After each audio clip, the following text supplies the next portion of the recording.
আমরা এই ব্যাপারে কোনো কিছু এখন পর্যন্ত শুনি নাই। এই যে অপহরণের কথা খুব বলছে, অপহরণ টেহা নিচ্ছে, টেহা দাবি করছে, এটা আমরা শুনছি না। ওনার তো একজন মিথ্যা কথা কইয়া ওনার হয়রানি করা ঠিক না। তা আমরা মিথ্যা কথা বললিও না, আর মিথ্যা কাছাকাছি যাইতাম না, মিথ্যা পাইতাম না। ওনাকে কেন হয়রানি করতেছে? হে তো ভালো ছেলে, হে হয়রানি করতেছে কেন? দীর্ঘদিন ধরে যে পুষ্করিণীটা নিয়ে অভিযোগটা করছে, এই পুষ্করিণীটা আমি নিজে করতেছি।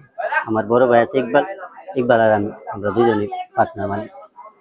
তো কিছুদিন ধরে সরকার থেকে মাদকের একটা চাপ আসতেছে যে সরকার আমরা একা পারবো না, আমরা এলাকার যে লোকজন আছে এরাও কিছু বাধা ভিন্ন কইরা সহযোগিতা কইরা মাদক ব্যবসাটা বন্ধ করি। ওরে বাজারে কিছুদিন আগে ঢাকায় সবাই বুঝাচ্ছে, দা তুমি একটা ছোট বলে আমাদের কাছে মাদক বেচো, তুমি এগুলা বন্ধ করে দিও।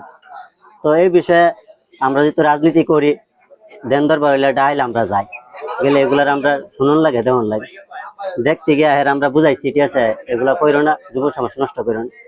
তো বাধা ভিন্ন দিতে গিয়া মন মলিন হয়েছে হইয়া আমরা নামে মিথ্যা হয়রানি মামলা দিয়ে আমরা হয়রানি করতেছি। আর যে মামলাটা করছে এটা কোনো তদন্ত করলো না, যে পুষ্করিণীর মালিক কি কোনো তদন্ত ছাড়া একটা মামলা এফআইআর করে দিচ্ছে।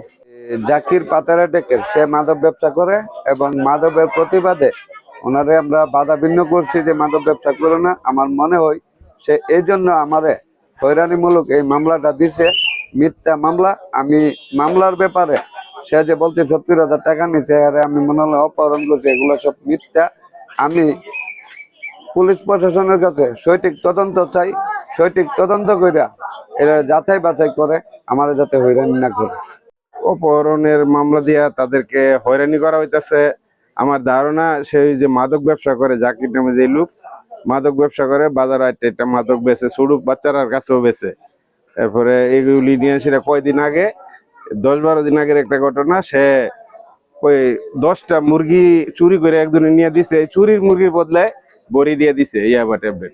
তো সে ধরা খাইছে, তারপরে মা পৌঁছাইছে। এই ব্যাপারে খালি খালি তাদেরকে 70,000 টাকা নিছে, এই সেই করে হয়রানি করতে আছে।